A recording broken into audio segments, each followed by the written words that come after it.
Review দেখাবো কুরবানিতে কেমন গরু কিনবেন। এটি কিন্তু অনেকের কাছে একটি গোলক ধাঁধার মতো। ভালো মানের গরু কেনার জন্য কিন্তু এখন হাটের বাইরেও ব্যবস্থা রয়েছে। তেমনি একটি সাভারের একটি গরু খামার থেকে ভিডিওটি দেখাচ্ছি। এটি সাবা অ্যাগ্রো অ্যান্ড পোলট্রি ফার্ম।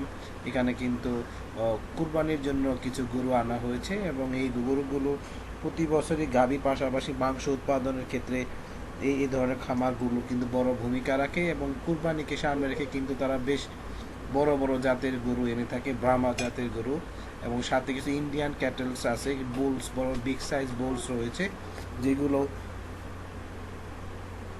যেগুলো কিন্তু আপনি সহজেই আপনার কুরবানি ঈদের জন্য পছন্দ করতে পারেন।